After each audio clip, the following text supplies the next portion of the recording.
Buenos días, mi nombre es Daniela Ortiz, soy estudiante de la Universidad Nacional Abierta y a Distancia. La materia en la cual haré esta entrevista es de modelos de intervención. El día de hoy nos encontramos con la doctora Diana Rocío Munevar. Ella es psicóloga, especialista en psicología clínica y desarrollo infantil. Doctora, buenos días. Muy buenos días. Bueno, el día de hoy trabajaremos con 8 preguntas. Iniciaremos con la primera. ¿Hace cuánto tiempo trabaja en el campo de la psicología clínica y cuál ha sido su mayor logro? Bueno, inicialmente te quiero comentar, yo también soy egresada de la Universidad Abierta y Distancia UNAD, en mi programa lo realicé aquí también en la ciudad de Sogamoso. ¿Hace cuántos años estoy ejerciendo la psicología clínica? Hace 12 años. Manejo 2 enfoques, el primero de ellos es la parte de consulta externa, la que se maneja generalmente, y también trabajo el enfoque de estimulación temprana o estimulación adecuada. Ok, doctora. La segunda es, ¿qué acciones, procesos o actividades resalta en su ejercicio profesional en este momento? Bueno, los 2 enfoques que te estoy comentando que manejo son muy importantes. Inicialmente el de consulta externa, pues llegan obviamente chiquitos con muchas situaciones a nivel emocionales, comportamentales, de aprendizaje. Entonces es muy bonito trabajar con los niños, porque ¿qué pasa? Generalmente los adultos tienden a tener muchos mecanismos de defensa. Obviamente eso no significa que no podemos trabajar también con adultos, pero los niños tienen mayor adherencia a los tratamientos y eso me gusta muchísimo. Ahora, en cuanto a la parte de estimulación temprana, es muy importante que el poder guiar el desarrollo de los niños. Generalmente, si comenzamos desde tiempos muy pequeñitos, va a ser mucho más fácil tener factores protectores en la salud mental de ellos. Y obviamente, en sí, como está el refrán, de que de nada sirve reparar adultos rotos. Hay que comenzar a manejar toda la parte desde la infancia. Si trabajamos en la infancia, no vamos a tener adultos con tantas enfermedades mentales. Ok, sí señora, perfecto. La tercera pregunta es, ¿desde cuál modelo o enfoque psicológica orienta las acciones que desempeña en el campo de la psicología y por qué lo eligió? Ok, bueno, inicialmente pues hay que tener en cuenta que hay muchos enfoques, ¿no? El cognitivo-conductual, el sistémico, el psicoanálisis. Pero entonces aquí muy importante, muy aparte del enfoque y casarse con un solo enfoque, lo ideal es verificar qué le sirve al paciente. Generalmente uno cree que el cognitivo-conductual es el que más se maneja porque a nivel de evidencia científica es el que más efectivo puede llegar a ser. Pero desde mi perspectiva personal me gusta manejar también mucho el enfoque sistémico, que es obviamente el enfoque que nos en sí generaron en la UNAD. Entonces, en ese enfoque sistémico tenemos en cuenta de que cualquier área alrededor del ambiente, de la persona, del niño, del paciente, si comenzamos a manejar fichas específicas, podemos tener evolución en ellos. Y también, obviamente, no solamente el niño es de ensayo, error, respuesta y refuerzo positivo o negativo. Esta parte conductual sí importa, pero hoy en día hay que manejar mucho más un enfoque biopsicosocial. ¿Cuál es el enfoque biopsicosocial? En donde tenemos que ver en cuenta la parte biológica, genética del niño. No es igual en sí a nivel de literatura, por ejemplo, en el área de desarrollo de un bebé que gatea a los 9 meses, pero no todos los bebés van a gatear a los 9 meses.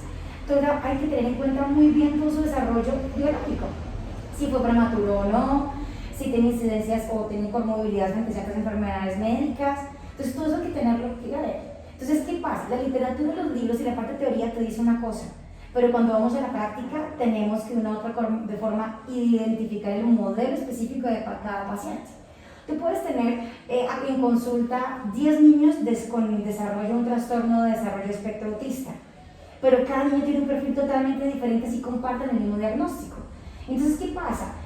Los modelos teóricos nos guían, nos dan herramientas, nos apoyan, pero necesitamos es de acuerdo a nuestras habilidades profesionales, cómo adaptarnos frente a las necesidades que cada niño va a presentar.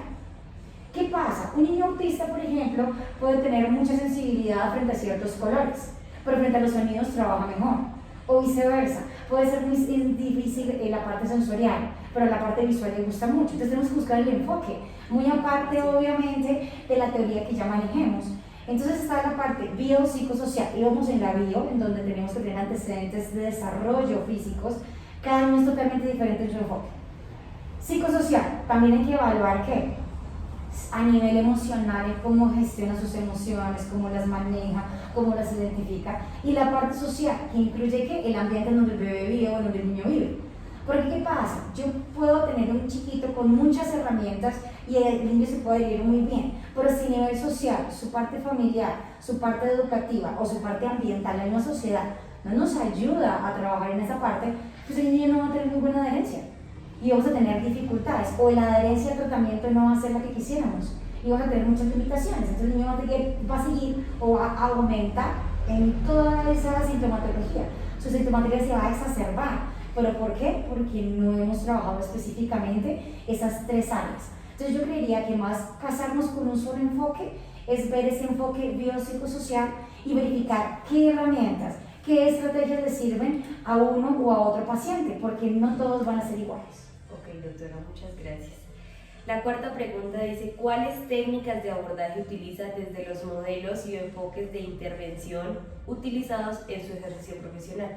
Ok, bueno, hablando por ejemplo ya de la parte de consulta externa, que es donde más se maneja este enfoque, porque a nivel de estimulación temprana es más la parte sistémica, ¿no? En donde uno le enseña al papito a estimular, a manejar actividades, a decir cuáles son los hitos de desarrollo naturales y normales para cada bebé, a que su ritmo. Ya en consulta externa, específicamente con los niños de que manejo, inicialmente enfoques específicos cognitivos conductuales, en donde se le comienza a trabajar al niño, identificación de sus emociones, que él identifique las emociones de las demás personas, todo por medio de la parte lúdica. Tenemos en cuenta que no es igual el tratamiento de un adulto al de un niño. Entonces los niños atienden y son mucho más atentos por parte del juego. Entonces si manejamos estrategias por medio del juego, esa va a ser la principal herramienta de un psicólogo clínico, especialmente infantil. Porque si el psicólogo sabe jugar, automáticamente el niño va a adherirse muy bien al tratamiento. Los niños por naturaleza juegan, entonces la primera técnica que hay que manejar es todo por medio del juego. Ahora, también es importante verificar qué más estrategias podemos tener, aparte de la identificación emocional, que él tenga empatía, identifique las emociones de los demás y de sí mismo. Es muy importante comenzar a evaluar ¿qué? Sus reconocimientos físicos. ¿A qué me refiero? Que reconozca su sintomatología física. Hay niños que llegan con ansiedad, entonces es importante generarle al niño que él identifique qué patrones de ansiedad puede manejar: palpitaciones, taquicardia, sudoración, temblor. Entonces hay que ayudarle a tener estrategias de identificación corporal al niño. También estrategias de relajación y meditación es muy importante trabajarlos con él. Entonces lo que es mindfulness, hoy en día estamos muy manejando esa técnica, que es de manejar de yoga infantil, manejar de meditación, todo eso nos ayuda muchísimo. Otra cosa muy importante es la reestructuración cognitiva, es identificar pensamientos negativos en los niños y ayudarles a que ellos mismos logren encontrar pensamientos mucho más positivos. Entonces, como te decía, todas las herramientas que estamos manejando son por medio de ¿qué? Del juego. El juego es la parte principal en la parte terapéutica y obviamente ya tenemos que ir conjugando. Si desde el enfoque cognitivo-conductual nos sirve esto, obviamente el tratamiento tenemos que trabajar la parte con papás, en donde temas de pautas de crianza, sobreprotección, hay muchos factores que influyen en ellos. Entonces eso nos ayuda muchísimo en la parte en sí sistémica y ya obviamente en la parte ya más como psicoanalítica, el manejar obviamente la identificación de sí mismos, de los demás, eso nos ayuda muchísimo. Ok, doctora, muchas gracias. La quinta pregunta nos dice, ¿trabaja de manera interdisciplinar? ¿Cómo se abordan las situaciones presentadas de manera interdisciplinar? Bueno, importantísimo. Uno tiene que tener mucha conciencia de que uno como profesional no puede hacerlo todo y hay que apoyarse a nivel profesional con los demás compañeros. Yo tengo la facilidad de tener mi consultorio particular, pero también trabajo con la Fundación Familia Canguro, con bebés prematuros. Y aquí hay un equipo interdisciplinario, está el pediatra, está la enfermera jefe, está la auxiliar de enfermería y estoy yo como psicóloga. Entonces, ¿qué pasa? El niño llega a la consulta por pediatría, se le verifica su parte física, el pediatra me comunica cosas que puedo ver en el niño, yo puedo identificar y comunicarle cosas que veo también en el bebé, y así mismo vamos viendo las necesidades básicas de cada niño. Por ejemplo, si un chiquito no se sienta a los 12 meses, a los 9 meses, eso es un factor de riesgo muy importante, entonces hay que remitir a terapia física, terapia ocupacional, terapia de lenguaje. En cuanto a la parte, digamos, ya de la fundación, es muy importante la comunicación como profesional. De la forma en sí, ya en particular, acá en mi consultorio yo he tenido en sí la gran facilidad de trabajar con casos mancomunadamente con neuropediatras, con fonoaudiólogas, con terapeutas ocupacionales, con los mismos colegios y las psicoorientadoras de los colegios. Es muy importante ayudarles a manejar esa parte, porque ¿qué pasa? Tú puedes en sí controlar lo que hay acá en el consultorio, pero de puertas para afuera hay más ambientes. Entonces es importante tener esa retroalimentación. Generalmente se hace, ya sea directamente con el contacto con el profesional, o se generan informes en donde se les identifica y se les obviamente notifica todo el avance que hemos tenido, y también con docentes. Trabajo también mucho con la parte de docentes, en donde sugiero recomendaciones específicas para cada niño de acuerdo a lo que tengamos con él o lo que hemos visto en el parte del tratamiento. Entonces mira que a nivel general es muy importante trabajar mancomunadamente con los profesionales. Uno tiene que tener en sí de una u otra forma muy clara esa parte, en donde uno solito no va a poder desarrollar bien las cosas. En grupo y obviamente en un trabajo en equipo va a ser mucho más fácil en estas situaciones. La sexta pregunta: ¿de qué manera se evidencia el componente ético en este campo de la psicología? En todo. Mira que la parte ética y profesional se desdibuja desde el momento en que tú entras y te concentras en tu paciente y no estás interfiriendo y no estás siendo neutral también por situaciones. ¿A qué me refiero? He tenido casos de papás que llegan indicándome: ay doctora, es que necesito tal informe, necesito que mi hijo diga esto o esto. Entonces a nivel ético y profesional eso no se da. O la otra opción, han llegado papás en donde tienen dificultades obviamente a nivel de relación con las mamás, llegan papás a preguntarme: ¿qué le ha dicho mi hijo en consulta? ¿Qué le ha dicho la mamá en consulta? Entonces mira, ese tipo de cosas son muy importantes tenerlas en cuenta. Uno tiene que ser muy neutral. Que se invita al papá al tratamiento terapéutico, claro, si él quiere ser partícipe, pero yo no puedo darle detalles explícitos sabiendo de que hay una incidencia allí muy importante en todo el trabajo que estamos teniendo en cuenta con el paciente.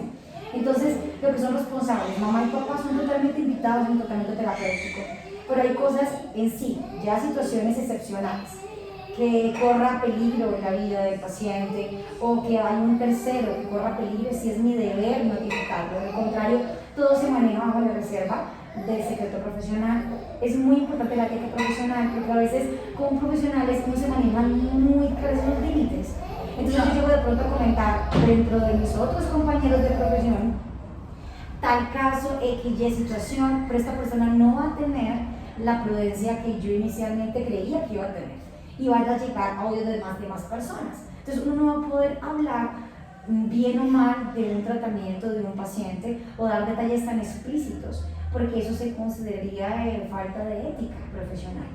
Y más en esta parte clínica es muy importante esa ética. Uno tiene que tener muy claro esos límites, porque eso va a generar pues, situaciones legales, repercusiones o consecuencias también físicas, o también obviamente repercusiones en la salud del paciente.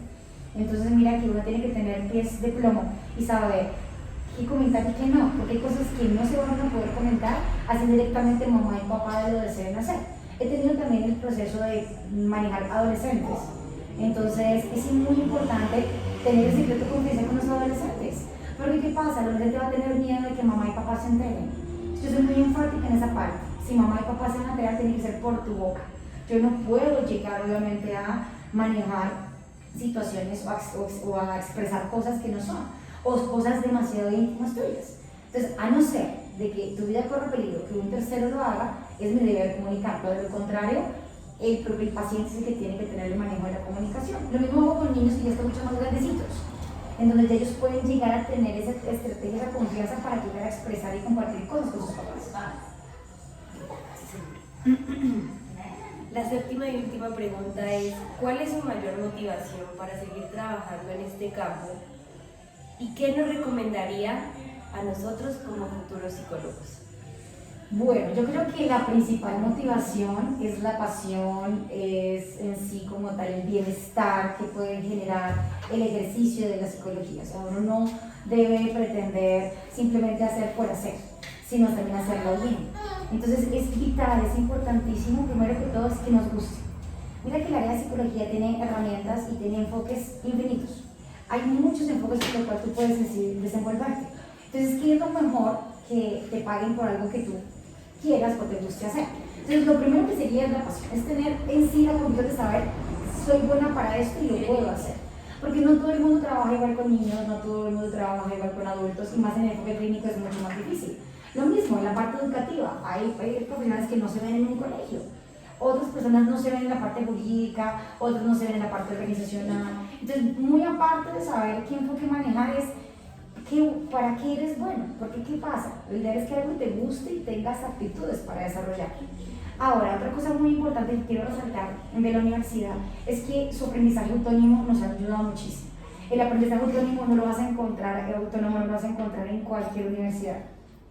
Te digo por experiencia del posgrado que realicé. Uno se da cuenta y uno dice, bueno, eso es algo muy importante que realiza la universidad, porque el enfoque que maneja es algo tan chévere, porque es que, ¿qué pasa? No hay límites. Uno como estudiante es el que tiene que seguirse preparando, el que se sigue obviamente enfocando, entonces también es el interés que uno le ponga a la situación. Muy aparte, puedes en sí salir egresada de X, Y universidad, pero si tú no en sí disfrutas lo que haces y no te apasionas por lo que haces, puedes tener un nombre de universidad, pero no vas a tener el carisma y el bienestar que necesitamos. Entonces sería lo principal, yo creería, que podamos identificar aptitudes, gustos y aparte de eso, pues el bienestar en frente a lo que mejor puedas desarrollar, porque estamos hablando de personas, no de objetos ni de cosas. Entonces eso hay que tenerlo muy, muy en cuenta. Doctora, muchas gracias por su tiempo y por permitirnos realizar esta entrevista. Con todo gusto, gracias a ti.